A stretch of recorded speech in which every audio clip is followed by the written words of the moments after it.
Dr. Phil has built an empire off vulnerable people, addicts, abuse victims, children, parades them on national television for entertainment, and then sends them off to places riddled with allegations of abuse. Former friends and colleagues accuse him of stealing ideas, prioritizing profit over people, and running businesses where no one walks away feeling like they got a fair deal. Phil never seems to face real consequences, allegedly, in my opinion.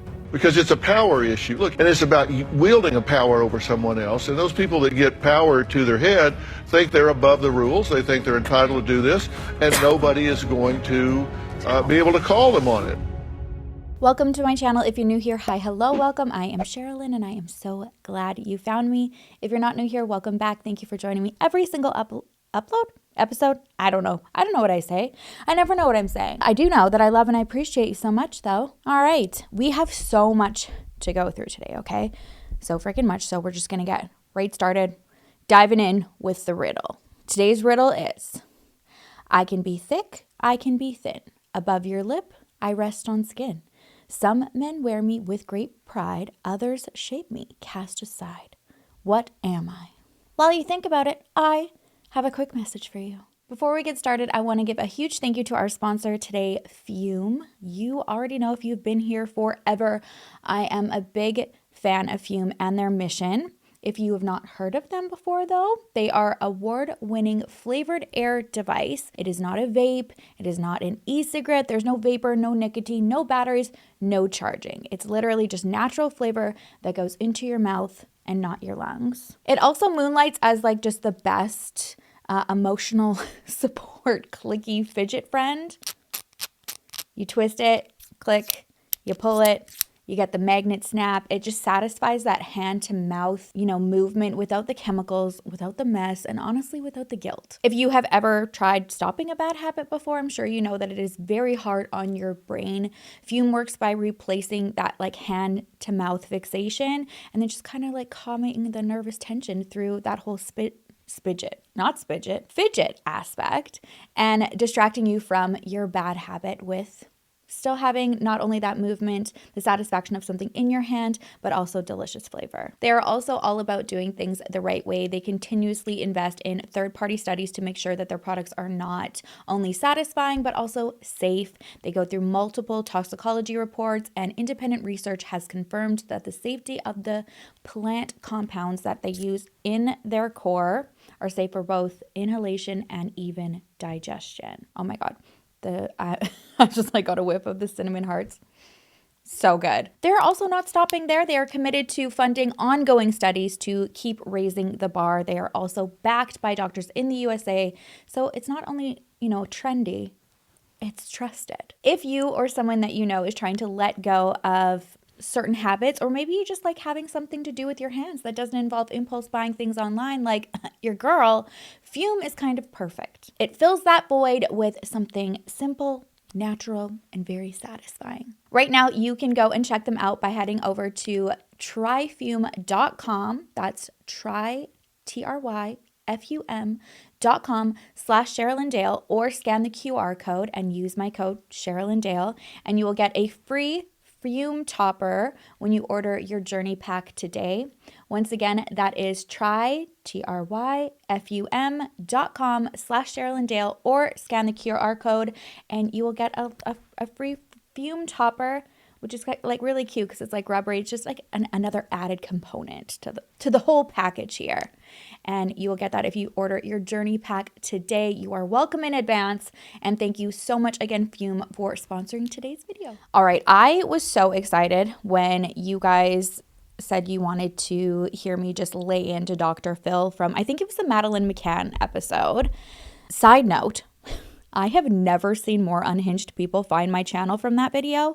I am going to be reading some of the comments that I got over on Patreon. Probably this week, maybe next week. I'll let you guys know. I'll put a post in the community tab when it's up there, just because I need to talk about it and I'm still not okay and I'm still getting the most unhinged comments. Anyways, they've got to go somewhere. So they'll be over on Patreon. Today, though, we are talking about Dr. Phil, somebody that I've wanted to talk about for a long time now, ever since I saw an episode he did where he interviewed one of my TikTok friends who she actually survived a friend. If you're listening, there's very heavy, quotes here, who wanted to unalive her and literally take her baby out of her to keep it. Yeah. So the way, her name is Angelique, and she went on Dr. Phil to talk about this. And the way he sat there with this little smug ass and essentially blamed her and humiliated her in front of his audience, it was just so sickening. And he does this all the time.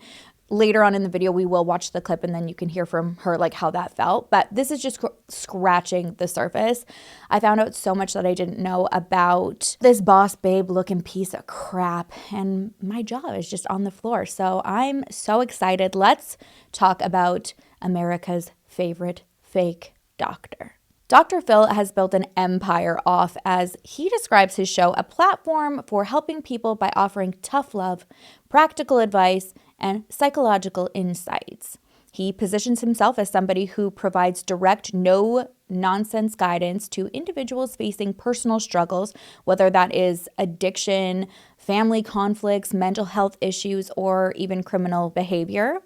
But behind the cameras, former guests, even staff members, also celebrities, have come forward with disturbing allegations, claims of mistreatment, manipulation, and outright exploitation, allegedly, in their opinion. This man and his team has even been caught posting bail, for an accused teen who almost killed another teen just to get her on the show. He and his team have repeatedly been called out for putting vulnerable guests into humiliating situations just for ratings, and allegedly having full knowledge of sending troubled teens to treatment programs that he knew had been accused of being very abusive. And let's not forget his own employees or past employees who have described that their experience of the show and workplace was toxic, abusive, and fear-driven. So I need you guys to remember when we all ran Ellen off because of the same workplace allegations. We need that energy, okay? Hopefully once you get as fired up as I am, we can bring that back. I think the best place to start is the fact that this douche hasn't been licensed to practice since 2006. And when he was licensed, the type of work that he specialized in was not working with patients in a clinical therapy situation, which is the very thing that he has made an estimated $460 million off of. To be fair, he did earn his PhD in clinical psychology from the University of North Texas in 1979, initially practicing more traditional therapy, but he did pivot to specializing in trial consulting and corporate psychology. This pivot seemed to happen after 1989 when he was reprimanded by the Texas State Board of Examiners of Psychologists for an unethical relationship with a 19-year-old therapy client when he would have been around 38 or 39 years old. Gross. The woman was identified as Sarah Jane Morrison, and she alleged that Phil engaged in unprofessional conduct, including initiating a sexual relationship, inappropriate touching, and employing her while maintaining their therapeutic relationship. The board's investigation did conclude that Phil had in fact had an improper dual relationship by employing Sarah while serving as her therapist, which is unethical as fuck. And as a result, he was required to undergo supervision and complete ethics classes. I do want to point out that while Sarah accused Phil McGraw of sexual misconduct, the board could not substantiate those specific claims. So the disciplinary actions were based on the unethical dual relationship. That also being said, I think it's important to remember the time that this took place. Women are barely believed now with footage proving assaults, let alone in the late 80s. Phil also, I feel it is fair to say, has consistently denied these allegations. Actually, just as he was about to air, back in the day, Sarah tried to warn people and share her experience. And his response was, "I have never so much as patted this woman on the back." When speaking about her claims, he said, "That is absolutely false. It was fully investigated and dismissed, which, fully no. He also claimed that he took a lie detector test to prove his innocence, although he couldn't recall who administered the test or like anything about it. He went on to say he asked the person that was administering the lie detector test to ask him about her and any other women patient, and he passed. He said, "This is a woman who had been a patient and moved away. She came to work for me for 5 or 6 weeks and then left. Later, she files this complaint. With 2020 hindsight, it would have been better if I'd never seen her again, but it had nothing to do with sexual allegations whatsoever." Sure, Jan. When this all came out, I'm sure this was not a surprise to his first wife, who claims that he doesn't seem to have much respect or appreciation for women, in her opinion, allegedly. Her name is Debbie Higgins McCall, and she was the homecoming queen and cheerleader when Phil was in college playing football. They married in 1970 when they were both 20 years old. In 2002, Debbie was interviewed with the Kansas City Star, and she said that during the marriage, which was annulled in 1973, Phil was domineering, unfaithful, and controlled what she could or couldn't do. For example, she said he wouldn't allow her to even participate in a health spa that he had like built and owned, but wanted her to like lift weights and like maintain a good bust line, but that she needed to be like at the home doing domestic duties. She also claimed that he was unfaithful many times, and basically he saw nothing wrong with it. She said, quote, "When I confronted him about his infidelities, he didn't deny what these girls told me, and he said it had nothing to do with his feelings towards me. He told her to grow up and that was just the way of the world." So how did this low-budget Lex Luthor-looking wannabe even get a platform to begin with?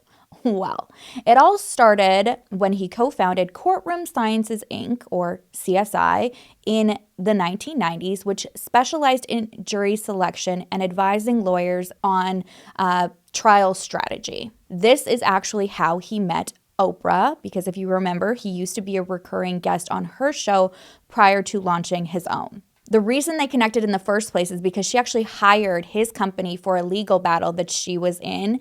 Now, I had no recollection of this at all, but in 1996, Oprah did a segment on the mad cow disease and the dangers of contaminated meat. And now I guess a guest on the show warned that mad cow disease could spread to humans in the US and cause an outbreak. Allegedly, Oprah responded by saying, "That just stops me cold. I'll never eat another burger." From that, the Texas cattle industry blamed Oprah for a huge drop in beef prices and sued her for defamation under Texas food disparagement law, libel charges from Texas cattlemen. So I don't mean to laugh, but I guess like looking at it as a whole, yes, she would have like so much pull, but like that's somebody's opinion, I guess, right?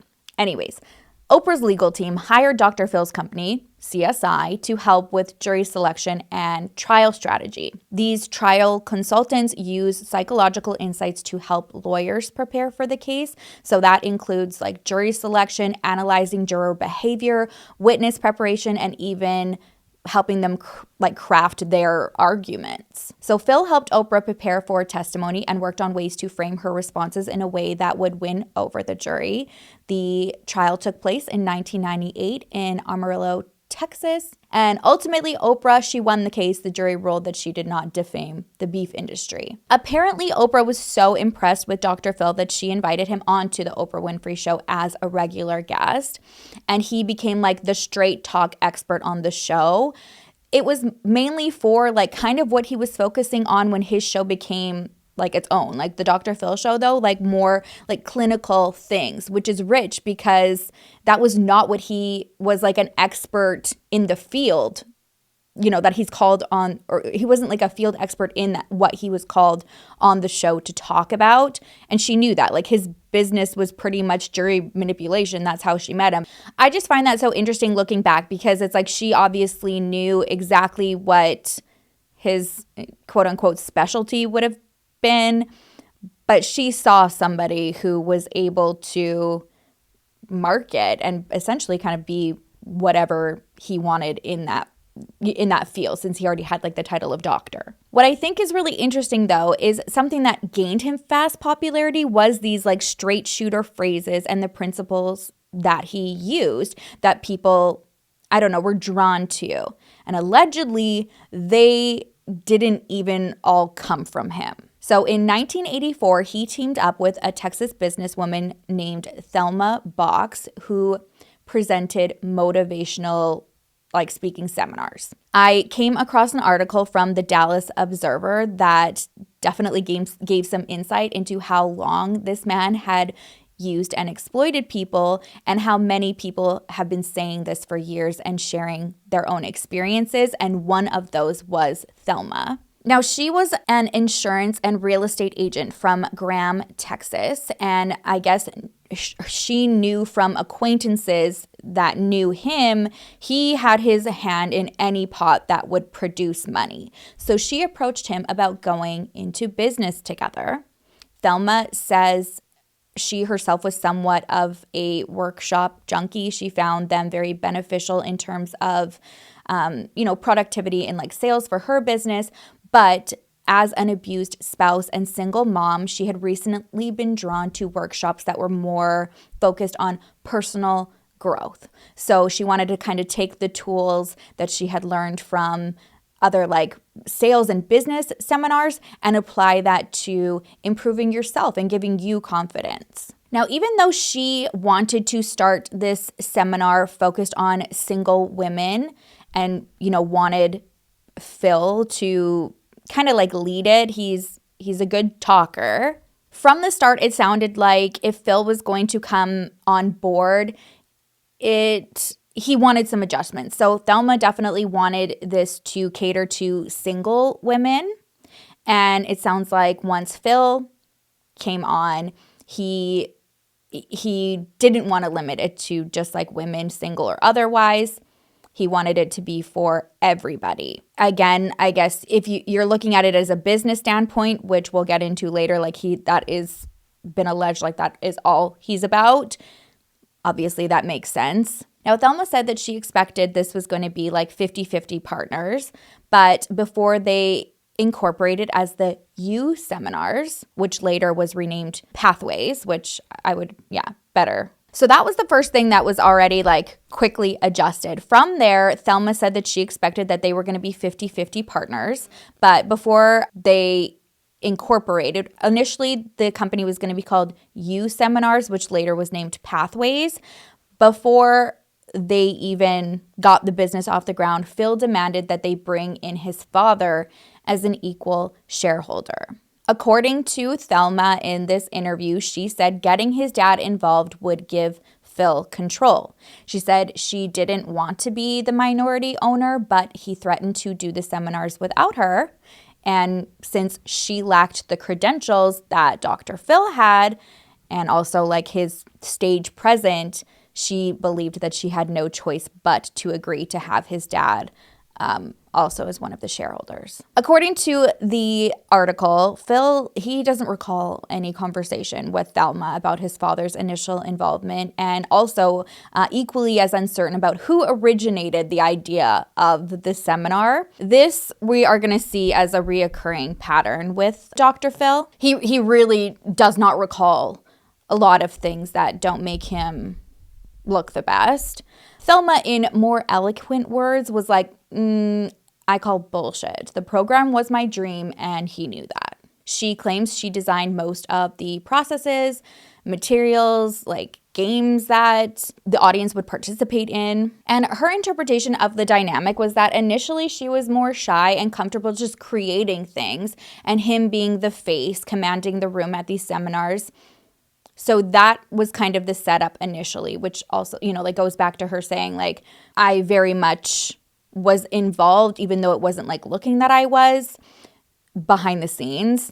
So that also kind of allows for a little bit more question because Phil was the face of it, but she maintains that she was behind the scenes, like putting her heart and soul into this. The way some people describe going to the seminars, or people who had actually attended, they said, like, looking back, it felt like pretty culty. Phil, like very almost like stone-faced, hard, putting people on the spot, making them share trauma in rooms of like hundreds and hundreds of people, crying, like that experience is like 101 cult tactic. It looks very similar to the methods used in like MLM seminars, like they're designed to pull extreme emotion and make you feel like kind of like changed. Over time, Pathways did develop a loyal following, and many of the same people would spread the word with people they knew and then bring them. And so it just like continued to grow. According to an associate who helped Thelma design Pathways, he, meaning Phil, loved being godlike and worshipped. And the only reason it didn't become a cult is because Thelma wouldn't let it. It got to the point where Thelma was like, okay, I do need to step out from behind the scenes and have my personal influence and connection here too, because this is not going the way that I intended. So she started doing seminars as well. Her technique was less direct, but allegedly equally as insightful. People who worked for them also said that once that like transition happened, they could see like a very big difference in the two teachings. It was like Phil wanted people thinking he was the answer, and Thelma wanted people to find the answers within themselves. By the late 80s, Pathways had grown very popular. It ended up outgrowing Wichita Falls, where it was holding a lot of its seminars, and then went over to Dallas. And I guess each year, more than 1,000 people would pay up to $1,000 to attend the weekend with Dr. Phil McGraw. And then there was the seminar that Thelma hosted was called the 5-Day Walk with, I think it was her and Phil actually. And even though to many these numbers seem pretty successful, this would be considered a very successful business, especially in the 80s, it did not appear Phil felt like it was enough. So after being friends with Thelma for over 12 years, at this point, I guess they were partners for 7, he faxed her a memo informing her that he made a tentative deal to sell his interest in Pathways to a guy named Steve Davidson. He became the majority holder because he also said that his dad was going to sell his shares too. So it's just like, it's so grimy because it goes back to that like very first thing that she was like, already had like a gut feeling and a red flag about, where she thought that they were going to be 50-50. And then he was basically like, if my dad doesn't come on, like, I don't think I can do this. And she knew right there, like, well, they held the majority. So then when they both sold it to the Steve guy, she's basically pushed out and felt like that was all intentional and it was set up that way. It got even worse. So she's trying to hold on and like make this work even with like the new shareholders. And she said in early December 1992, the new partners negotiated the sale of her interest at a disproportionately low price. That's a quote from her. She said on top of that, she was also forced to sign a non-competition clause, something that Phil nor his father was required to do. So that is just so freaking sick when you think about the fact that this woman's dreams and her livelihood was Pathways. Like, she had just like reached out to somebody that she thought was a friend that was good at business, that could like make her dreams come true. Not like to ride on his coattails. She was willing to work as hard, like creating things. And then, he just like gets his little grubby fingers and everything, decides to like, jump ship. And then she's not even allowed to like continue like trying to like salvage it on her own afterwards. It gets worse though. Okay, guys, it gets worse. Imagine when she's like has to sign this, her surprise when she sees Phil on Oprah and he's using what she alleges is her program with many of the same ideas and techniques that they had developed in their seminars together. So because he didn't have to sign anything, like he had like full access to what she alleges was also like her touch and involvement. It shocked her so much that she actually phoned Phil. And I think the way that she initially went about this was it was smart, because it sounds like she was like, okay, I'm not gonna like press him and try to upset him, but I'm gonna put him on the spot. And so she asked if he would send Oprah through like the training that they did, like her training, or at least like mention her seminar on television. It'd kind of be like, also like if you like this, if you want to go see something similar or whatever, I used to be partnered with Thelma and da-da-da, and, you know, talk about her seminar. Give her a little something. Knowing very well it's also like, you know why, Phil, like, because you kind of owe it to me. She said that on the call, Phil seemed receptive. He said that he would schedule a lunch with her to just like see where things might go. And they never went anywhere. They never ended up having that lunch. And you know what he did instead after that call? He took the idea to Oprah with him headlining a tour with like the same practices of the seminar. This is just a little bit of just like quotes from an excerpt from one of the shows where they're talking about like when he's going to start headlining tours. And so Oprah says something like, he's going to be starting somewhat of a tour because I told him to stop signing the books and just start helping the people. It says, faint studio applause. Oprah then says, he's going to be coming to your city with seminars. I know you'll be in Dallas on May 20th and Chicago on June 17th.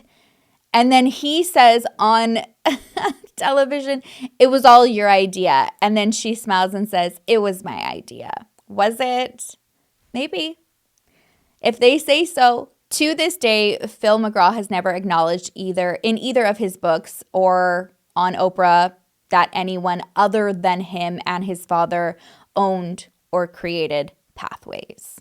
It's just grimy, icky. He does acknowledge that the material from Life Strategies, his first bestseller, is taken directly from his seminar work, but nowhere does he mention Thelma or her contributions to his success. Grimy. Ugh. Ugh. Now you guys know I just like never look at this man the same ever. I mean, to be fair, I would just like watch when I was like sick at home and if it was like on after like Oprah. It's just so crazy to think that it didn't just stop with him, you know, being a reoccurring guest on Oprah or doing this tour. That partnership landed him a show of his own. So in 2002, with Oprah's backing, he launched the Dr. Phil Show. Now, fun fact about the Dr. Phil Show, it was only the first 4 years he actually held a license to legally practice any form of psychology. So in 2006, he officially retired his license and sold his share of CSI, the company that he had when he met Oprah. Not that it really mattered much anyways, because he never had a license to practice in California where he built the show and had already stopped renewing his license in 1989. That was after being disciplined for the unethical relationship with his client. Since then, he's never been a practicing doctor. His TV show is purely entertainment, and he is not legally qualified to provide therapy, which he does state on his website that his show is not a substitute. Sorry.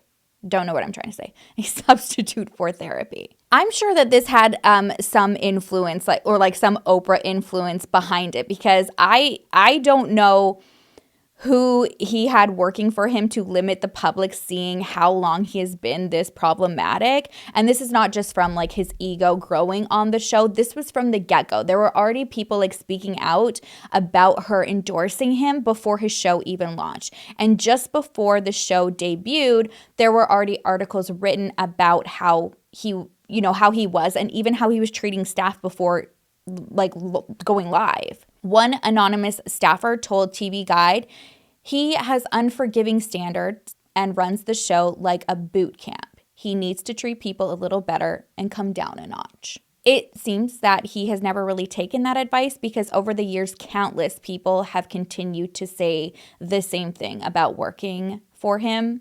BuzzFeed News had published a lengthy report that included claims from current and former Dr. Phil staffers who experienced things like verbal abuse, fear, and intimidation while on the job.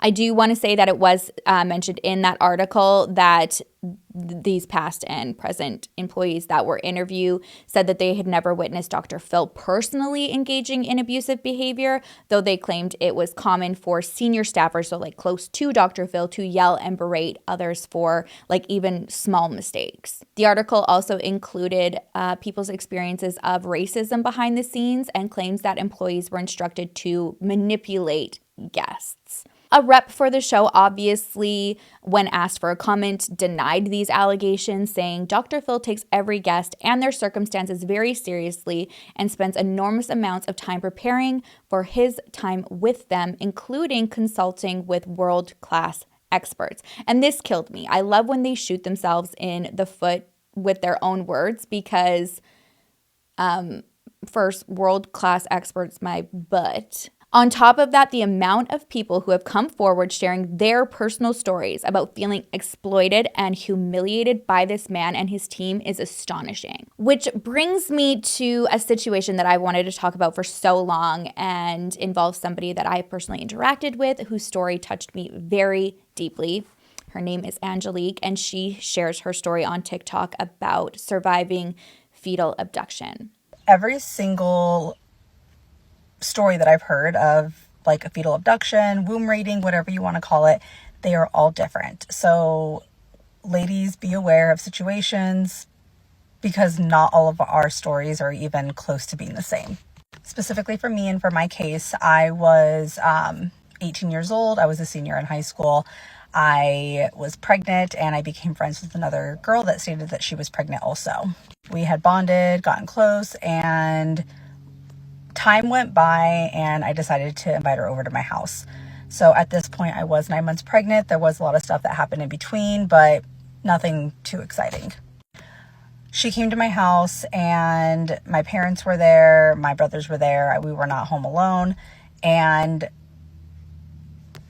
she had stayed at my house literally from morning to night. So nighttime came around and my mom left us there because she went to go take my brothers to football practice. That is when things got like really, really weird and she started acting like completely different. Originally, the reason why she came over to my house was because she missed my baby shower. So she stated that she had all these gifts that she wanted to give to me. She came over with this like large diaper bag and there were presents inside. And she put this chair in the middle of my kitchen, told me to turn around and close my eyes, and that she like wanted to bring me the presents. So like one by one, she would drop a present in my lap. And it was definitely like a really weird situation because I've never had presents given to me. I don't think that anybody actually does that, but I didn't want to be rude. And they were presents. So like she was dropping things in my lap and it was like a receiving blanket, little booties, a blanket, a onesie. Like honestly, like it was like one of everything to take a baby. Like now that we know what the like end goal was, it was literally one of everything. The last thing she brought me was like this baby carrier. And I know those things were expensive. It's like one of those like baby wearing things. And guys, this was also like 12 years ago. So we had just like generic looking ones. But I was super excited about it because I didn't get one for my baby shower and I thanked her. She then stated that she had one last gift to give me. And earlier in the daytime, I was talking about how like I really wanted to get one of those pillow pets, I think they were called. And what they did is they shined on the ceiling and it was like lights and it played music. And again, 12 years ago. So like those things were super cool and I really, really wanted one. She had stated that she got me one, but she wanted to show me in my room because it was just getting dark.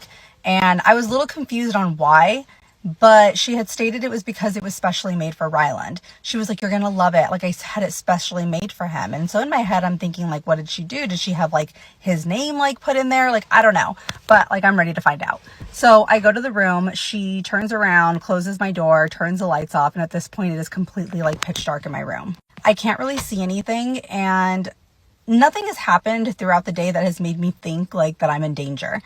But she told me to turn around and close my eyes like she did earlier. And that was a little weird to me because I was like, okay, well, it's like really dark already, but whatever. So I turned around, didn't close my eyes, and I could hear her like behind me, like putting her hand in the diaper bag. And as that was happening, I was having like these intuition feelings, these thoughts. Only way that I can describe it to you guys is it was like somebody was literally whispering in my ear, telling me what was going to happen before it even happened. So I started having these like really weird thoughts of thinking like, what would you do if she were to hurt you? How would you protect yourself? What if she were to stab you? And like instantly, like my brain was like, what are you doing, Angelique? Like, stop thinking like that. Like nobody would ever want to hurt you. Like your friend would never want to hurt you, but I could not get like this thought out of my head that I was literally about to be hurt, like stabbed. It wasn't even just hurt. Like specifically, if you like in my police like tapes and everything, I specifically say stabbed. Like that is what I ultimately thought was going to happen to me. But there also was like nothing that made me think that, just the fact that I felt nervous. So I'm sitting in there, and what feels like is like 5 minutes, it's literally like, I don't know, 30 seconds. And I end up grabbing my phone and putting my mom's phone number in my phone. At this point, it was a flip phone. And I had put it to my chest and put my finger on the call button. And I thought in my head, if I were to get stabbed or if anything were to happen to me, like, I can call my mom, and like, worst case scenario, she can hear the voicemail. Like, I went really, really deep into thinking I was going to die. So it sounds crazy, but that is literally how my intuition, like, that was what my gut feeling, the intuition feeling, whatever you want to call it. God, at this point, I don't know, just this voice is inside my head telling me I'm going to die. So I stand up and I tell her, okay, let me go ahead and sit on the bed because my back is hurting. At this point, it's like still really, really dark, but I can see shadows. So it made me feel a little bit better. But then what she did is she grabbed the bag, came up behind the bed, like on my bed, and put her hand on my shoulder. And she's like, okay, are you ready? And I was like, what are you doing? She's like, I'm going to put the light over your head so that you can see it. And it's going to shine against like your closet doors. And I was like, what? And she was like, are you ready? And she put her hand on my shoulder. She leaned me forward. I'm 9 months pregnant, so my belly is huge. And she goes, 1, 2. And like, as she starts saying 3, something inside of my head said, get up. Like, it was like a loud, get up. And so I got up as fast as I could, went and turned the light on, turned around, and she was, I don't know what she was doing. She was startled. Her phone rang. She said it was her husband. It distracted me, and she started talking to somebody in Spanish. So I walked out of the room and I started to collect my thoughts and thinking, what the fuck is going on? So I've watched way too many crime shows to know that you do not let them know that you know, like, you know that you're going to die. Like, I wasn't going to sit there and start arguing with her or start like accusing her, because at this point I'm like, holy shit. Like, if she knows that I know, then like, I'm a goner. Like, I'm going to die. Me and my baby are going to die. But then I also started thinking, what if I'm wrong? Like, what if I am wrong? I'm 18 years old. I am a senior in high school. You cannot fault me for thinking like a teenager. Like, what if I'm wrong? And then I call the cops, and then it was all a misunderstanding. And now the whole school thinks I'm crazy because I just called the cops on our friend and said she was going to kill me and take my baby. Like, that sounds crazy coming out loud. So I didn't do that. So instead, I played it smart. I waited around.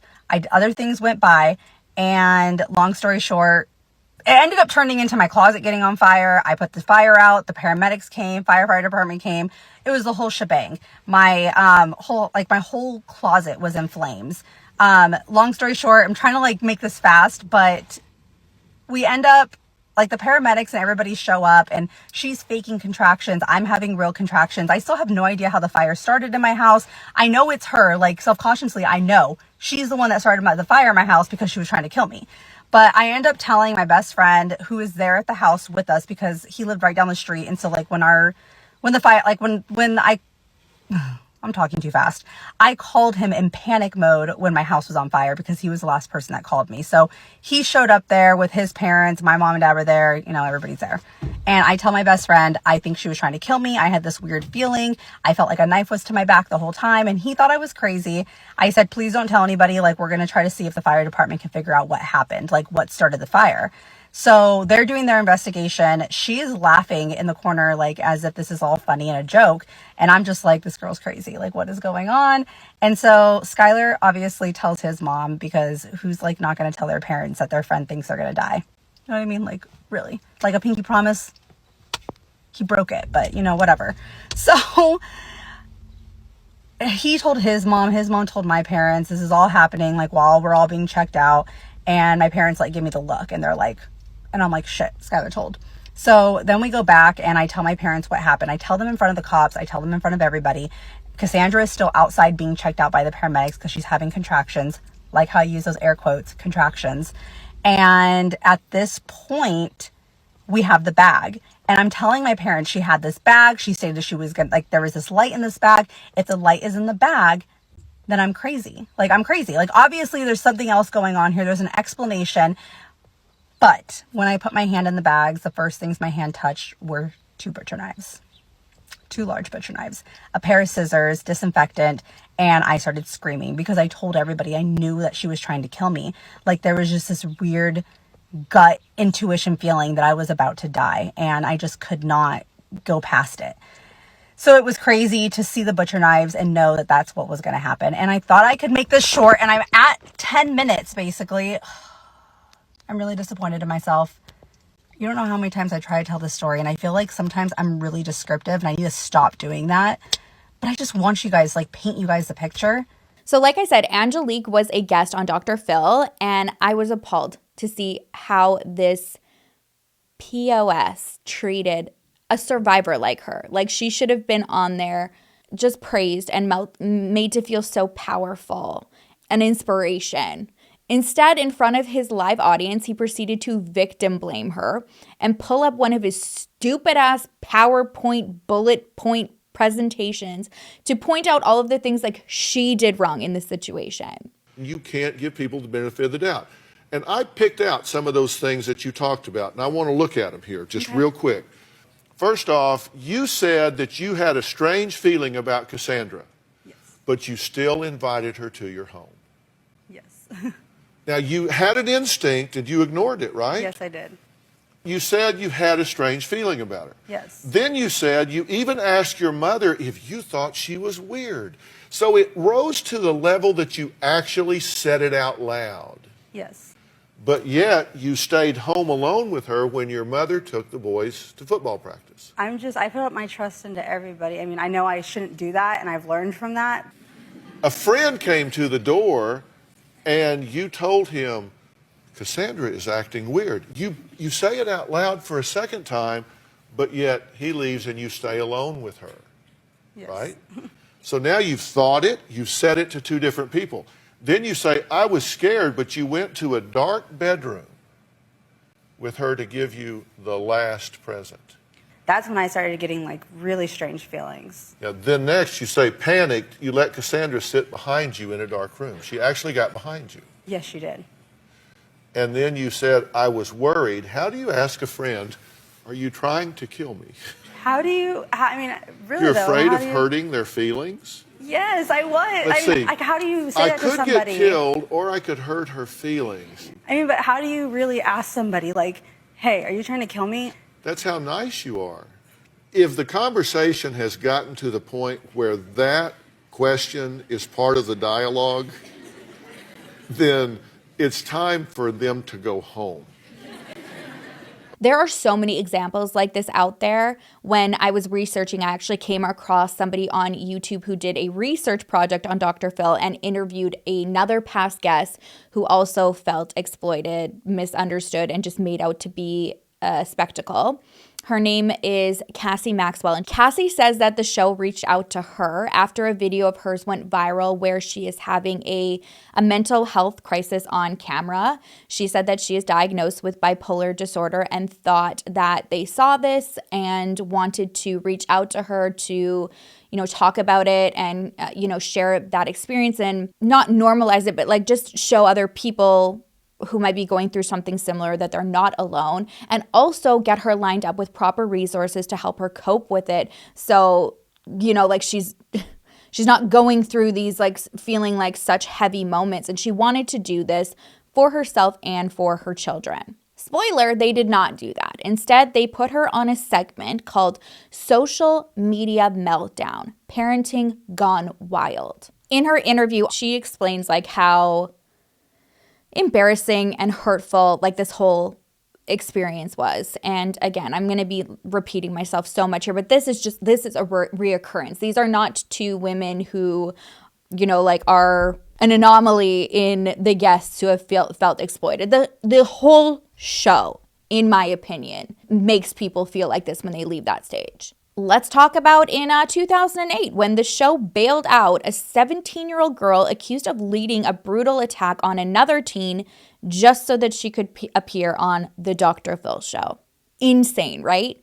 So it was 17-year-old Mercedes Nichols who was involved in a widely publicized videotaped beating of another teenager. Nichols was one of the 8 teens that was charged in this brutal attack on 16-year-old Victoria Lindsay in Polk County, Florida. And this assault was recorded with the intention of posting it online, and this obviously led to national outrage. Allegedly, Lindsay was lured to a friend's home in March 2008 and was attacked by 6 girls while 2 boys stood guard outside. The assailant's goal was to create a video to post on YouTube showing this beating and I guess going viral at the expense of Lindsay suffering a concussion, damage to her left eye, and numerous bruises and injuries. So Dr. Phil's team allegedly bails this ringleader of this attack out to have on the show to talk about this. And when the media caught wind of it and people lost their minds, rightfully so, the show quickly scraps the episode, called it a staff mistake, and said that,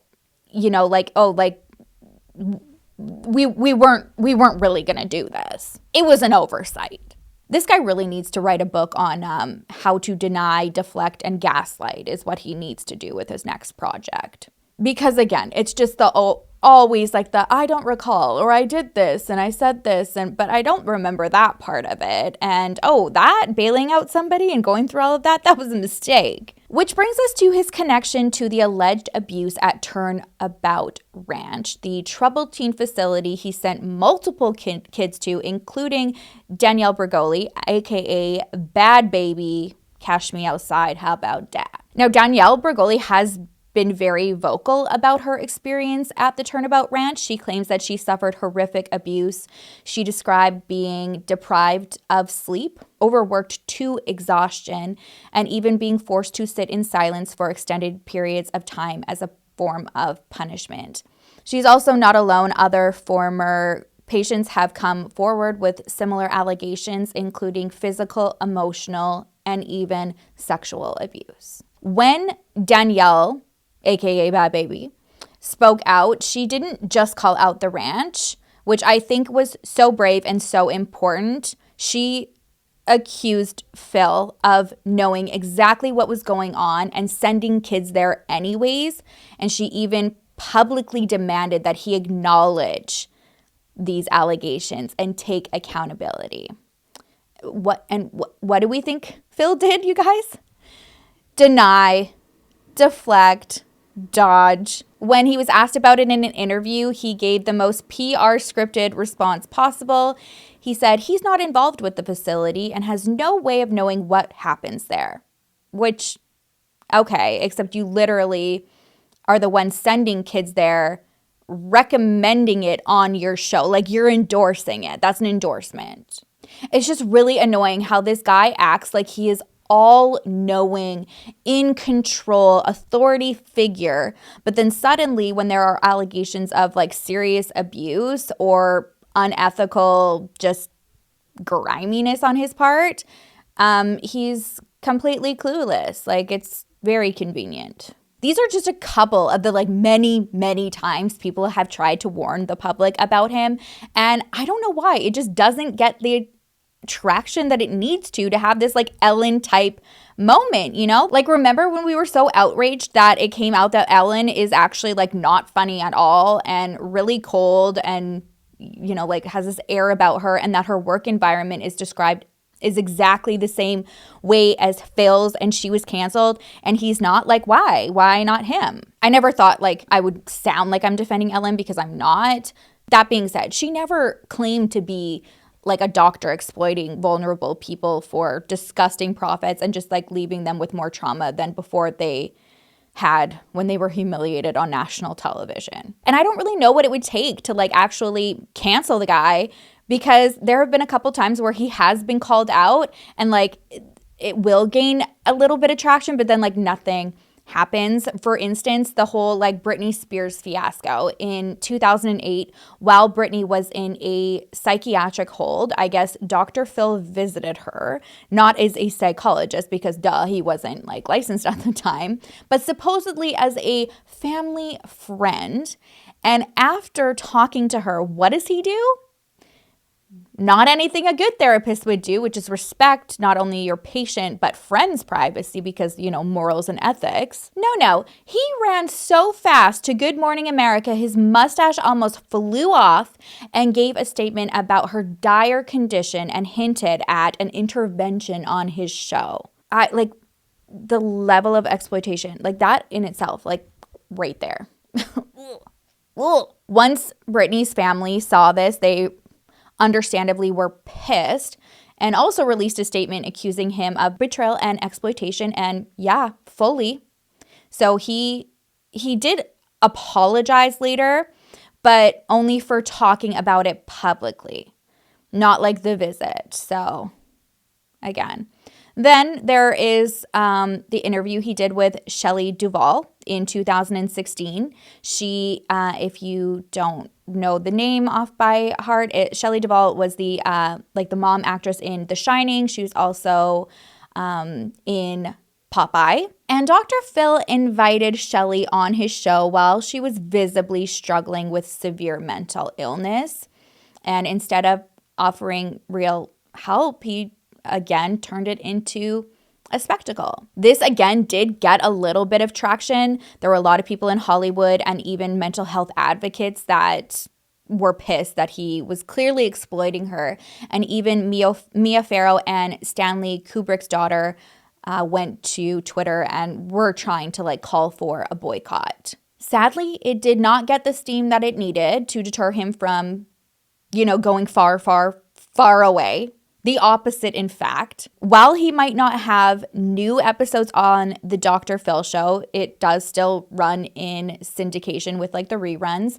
And he is also now expanded to podcasting and his own media network. In 2024, Dr. Phil launched Merit Street Media, a television network focused on news, true crime programming, and one of its flagship shows is Dr. Phil True Crime, where he examines criminal cases from clinical, forensic, and psychological perspective, providing viewers with in-depth analysis. He also hosts another true crime podcast titled Mystery and Murder, Analysis by Dr. Phil, where he delves into various criminal cases, offering, again, his insight and analysis. And as somebody who is very protective of the true crime space and who has single-handedly witnessed the anguish that real people go through and how these cases affect them, I can confidently say families of true crime don't want to hear your insightful analysis bullshit.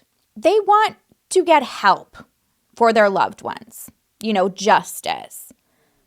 How about we platform their nonprofits if they have one? Maybe donate a couple million, Phil? I don't know. How about put them in touch with one of your countless legal experts to take on their fights against corrupt agencies pro bono, if that is what they're going for, or maybe a private investigator and detective pro bono to find their missing loved ones. I don't know.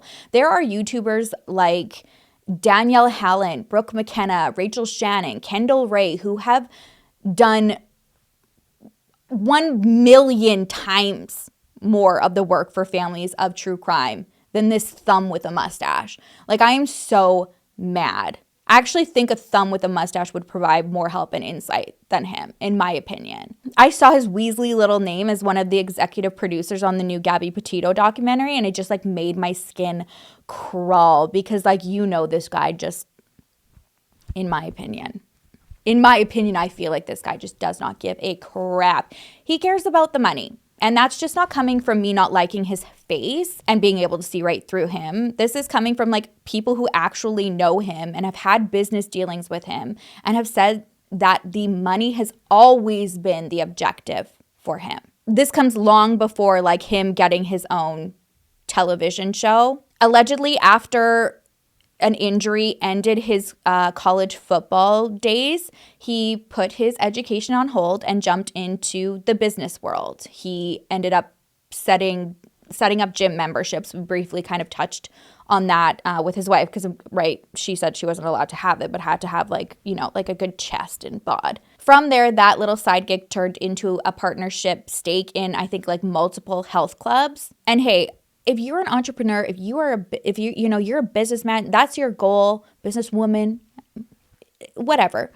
It's all good, But I think that if people are walking away from a situation just feeling really icky and burned, which if you read through people's accounts of their dealings with Phil, that's what it is. Like, that's icky. There has to be a balance between, yes, like having goals and aspiration and drive, and still maintaining that like moral compass. According to David Dickinson, who's a former friend from Wichita Falls, he put it very bluntly, saying, "I didn't know of anyone who had business deals with Phil at the time that felt like they came out on top. It's like playing golf with somebody who moves the ball around all the time." And we heard that too, like from like going deeper into like Thelma's story and how that all went with like the facts and just the rug getting pulled from her. Another former friend named Eldon Box said, quote, "I put Phil in a couple of oil field deals and everyone pays me but him. Phil is a smart son of a bee, but he's only out for one thing, and that's Phil." Which is rich, right? Because it's like, you're supposed to like be this like, I'm here to help everybody. And again, like when confronted about these things, it's just like deny. But like when you continually see the same pattern from people who just like don't know each other, and that's their experience of like leaving something with you, like it's pretty telling. The writing's on the wall, babe. It's even alleged that is how he got into like his career, like finally, you know, becoming Dr. Phil, was because his dad had already like started a successful psychology practice and he wanted in on it. And his friends have alleged that it wasn't really about helping through the goodness of his heart.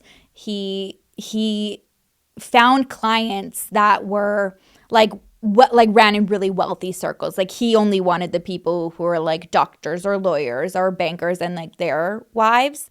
So that was always the motive. This Eldon Box fella said Phil always moved right into the money circles. If there wasn't a buck in it, he wasn't interested, which he has clearly shown. Like he's shown us exactly who he is by his actions and his sketchy side ventures, even after his success on television. Let's start with Doctor on Demand, which is Dr. Phil's, or was Dr. Phil's, telehealth company.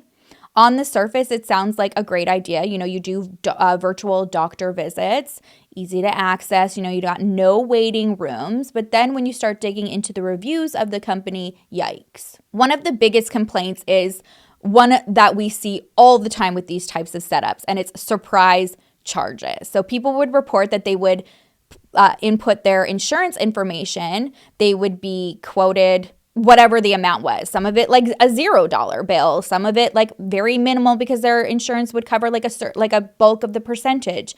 And then they'd wake up days later with unexpected charges, sometimes over like hundreds of dollars just for a basic consultation, like the initial phone call consultation. And they're like, how the frick does it happen? I saw someone allege that they were charged $132 for a 12-minute consultation. That's insane.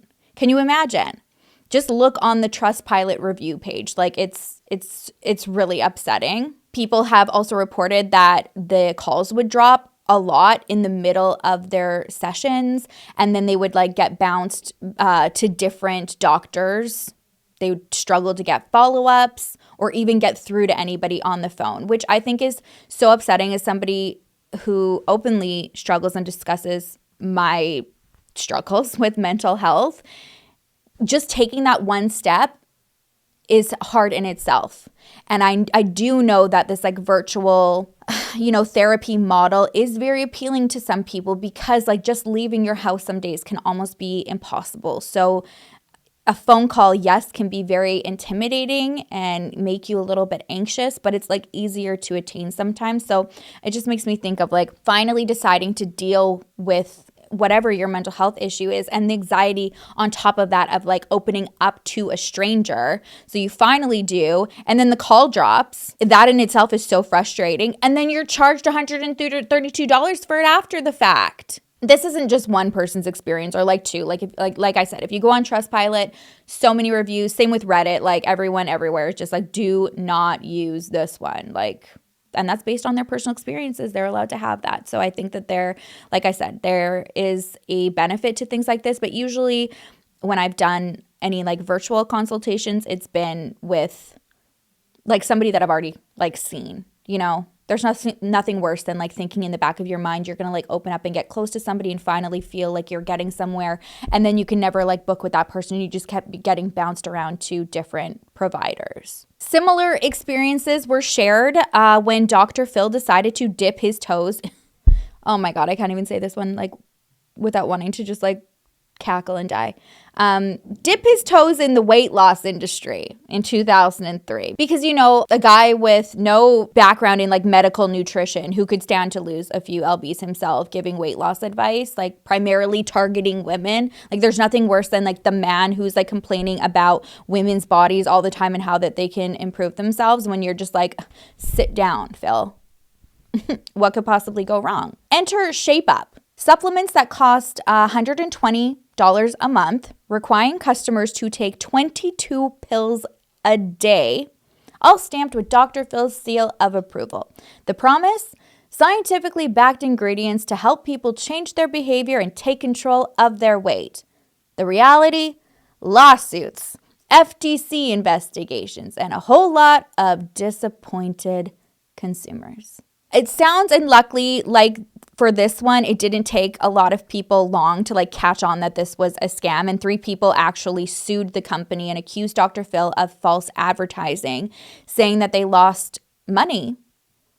But that's all they lost. Not a single pound was lost, just the money. And the FTC ended up looking into it, questioning why Dr. Phil, who again is not a licensed medical professional at this point, was pushing weight loss supplements like he was a leading expert in it. That's what he does, though. I could have answered that for the FTC. In the end, the FTC ended up dropping its investigation after the products were pulled from shelves. And Dr. Phil, without admitting any wrongdoing, paid out $10.5 million to settle the lawsuit.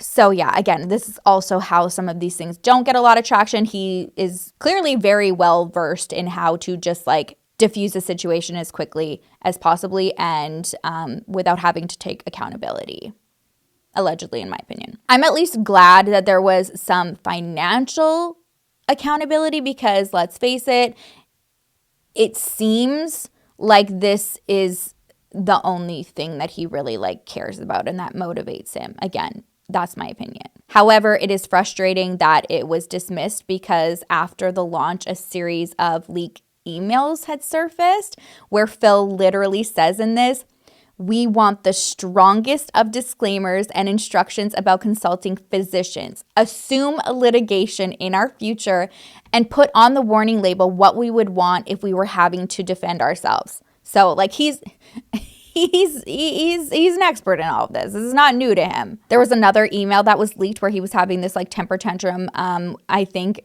it was like the way that one of the marketing materials went, and it kind of like implied that he was like part of creating it. And in all caps, he said, "They need to redo the one that says I created these products because I have no expertise," which maybe if you're having to do that and fight this hard, Phil, for like the pushback of this, maybe that was a sign not to sell this and get involved in this. But again, the exploitation, and where like the most vulnerable people, the people who are desperate. Fuck, Phil. At the end of the day, I think it's pretty clear that Dr. Phil McGraw isn't some wise, all-knowing guru. He's not a groundbreaking psychologist. He's not even a licensed therapist anymore. What he is a businessman who has built an empire by exploiting people at their lowest and cashing in on human suffering. We've seen how he takes vulnerable people, addicts, abuse victims, even children, parades them on national television for entertainment, and then sends them off to places riddled with allegations of abuse, or even send them on their way to try to cope with the trauma that they endured there with no resources. We've seen his former friends and colleagues accuse him of stealing ideas, prioritizing profit over people, and running businesses where no one walks away feeling like they got a fair deal, except for him. And when he does get caught, the pattern is always the same. Deny, deflect, play the victim, and then move on like nothing happened, whether it's the diet pill scandal, the legal battles, or the exploitation of true crime victims. Phil never seems to face real consequences. And why would he? He's not in the business of helping people. He's in the business of making sure he stays on top. So while he spent decades trying to tell people to get real, maybe, I don't know, it's time to take his own advice, get real about who he actually is. Not a doctor, not a hero, not a savior like he likes to believe. And in my opinion, just someone who would not know ethics and morals if it slapped the mustache off of his face. Allegedly, in my opinion. Okay, you guys, I feel so much better getting that off my chest. My gosh, I've just been wanting to talk about this for so long. All right.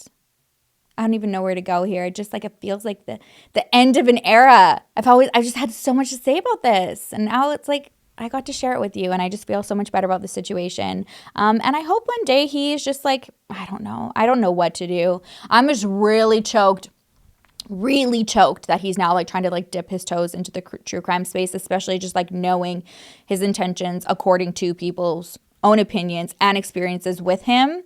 That is so freaking icky. It's fuck off.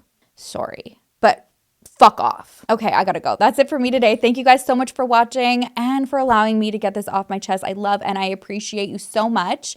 Oh my God, I'm so excited to tell you the answer of the riddle. I'm sure you guys are now it's gonna make sense, especially if you got it early on. But quick reminder, I can be thick, I can be thin. Above your lip, I rest on skin. Some men wear me with great pride, others shave me, cast aside. What am I? And the answer is a mustache. Oh, I love it. Oh, it's a good one. That was a good one today, wasn't it? Okay. Thank you also again to Fume for sponsoring today's video. You guys don't forget to go on over to tryfume.com/SherrilynDale or scan my QR code and receive a free Fume topper when you buy your journey pack today. All right. I will see you in the next video. I will miss you terribly. Until then, make sure to love each other, love yourself, and I will see you soon. Bye.